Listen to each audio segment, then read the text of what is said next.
Good morning, ladies and gentlemen. Good morning. How many people in here are parents? All right, all right.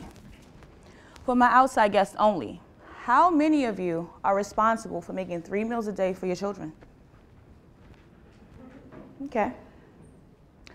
Most parents may look at cooking for their children as a chore. For me, cooking is a way of expressing myself. I put love into each dish that I make. My children are the ages of 9 and 10 years old. So when I came to BWCI, my oldest was a year old, and I was 8 months pregnant with my youngest son. After leaving my children, I became lost, depressed, and felt worthless because of what I've done. I wanted to give up on life. But one thing I still held on to was my passion for food. Can't you tell? Ow! I'm just saying. I did not think that I would get another chance at life or another chance at raising my children.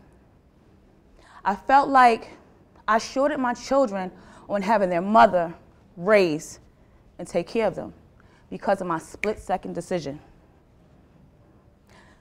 My children never really got the opportunity to enjoy my cooking because of my incarceration. I have a question. How many of you parents in here can actually calculate how many meals you've made for your children and how many days you've done it? I did the math. For me, I've been away from my children for 3,285 days. And in that time, I've missed the opportunity to make them 10,950 meals. That's not even including afternoon snacks when they do their homework. Crazy, isn't it? Growing up, I did not know how to express my feelings, my problems, and my issues. And with that, I became an emotional eater. I then began to learn how to cook. Not only did I become an emotional eater, but I also lashed out on the ones I loved because I did not know how to express my issues. As a child and as a young teenager, I could not identify with what was actually going on with me, why I ate profusely, and why I was so verbally and physically abusive towards my family. But once I grew up, in which I did here in prison, yes, I grew up mentally, physically, and emotionally here in prison. I got to the root of my behaviors.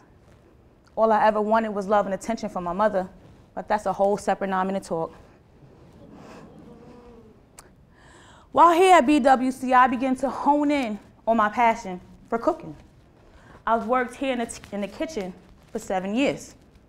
I've held every position, mostly from cooking the food, to prepping the food, and now serving the food. The longest job I've ever had was here for 7 years. And I only worked for a few cents an hour, but I'm proud of that. Because I know when I get that second chance at employment outside of here, I'm going to appreciate and cherish it. Bear with me, please. It's becoming a little bit much.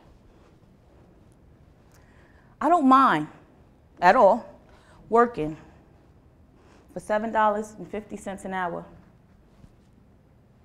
because I know that if I can work here for 36 cents an hour or 26 cents an hour and give my all, trust me, I will jump for joy for minimum wage.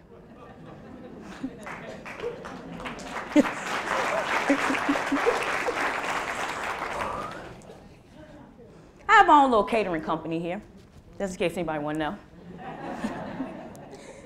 The ladies here like for me to make delicious meals for birthdays, holidays, little sporting events, or just because they want something delicious to eat. I know y'all have pen and paper out right now, but I ask that nobody please write while I tell y'all my menu. I don't want nobody stealing my recipes or my ideas.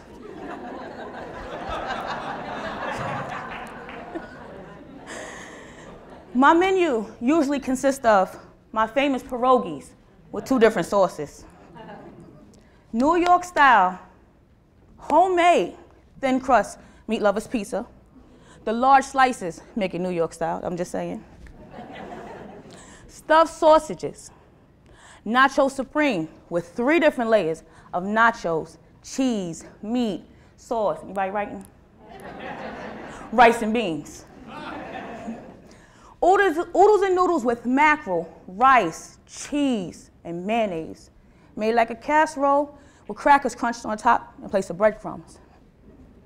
And garlic chicken patty with mozzarella cheese and sauce on a flour tortilla.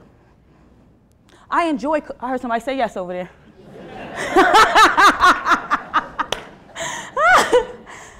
I enjoy cooking, and I enjoy the smiles on the faces of people who eat my food.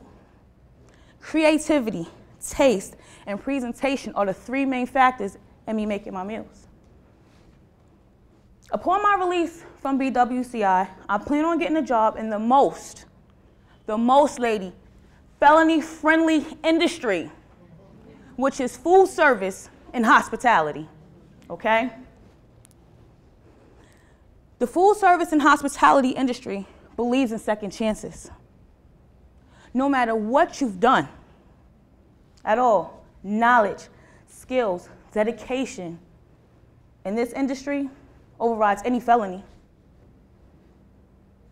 For my guests, I can imagine how many of you had to set aside or forget about what it is you were actually talented at. Because 9 times out of 10, you may have went to college and became what your parents wanted you to become and not what you wanted to be. And because you didn't want to disappoint them, you did as you were told. For my residents here, I definitely know how easy it is to forget about what it is that you used to love to do when you come in here because all the adversity we face on a daily basis. What I'm trying to say is this. Everyone has a talent of some sort. And trust me, I've seen the talent that you ladies have here. Today, I challenge every last one of you in here to look back at what it is or what you are or what you were good at. Find a way to perfect it. Look into whatever resources you can so that you can turn your talent or your passion into a success. Lastly, to all the mothers here, okay? Please, I ask you to please try not to beat up on yourselves. Because we left our children in the care of others. I know it's easier said than done. I know. It's easier said than done. But it's a process, and every day is a struggle, but know that nothing in life comes easy. We owe it to ourselves to come out of here victorious and determined to do whatever it takes to change and relive our lives differently and effectively. But you never forget that our children need their mothers, and us mothers need our children. Time heals all wounds. Thank you for having me.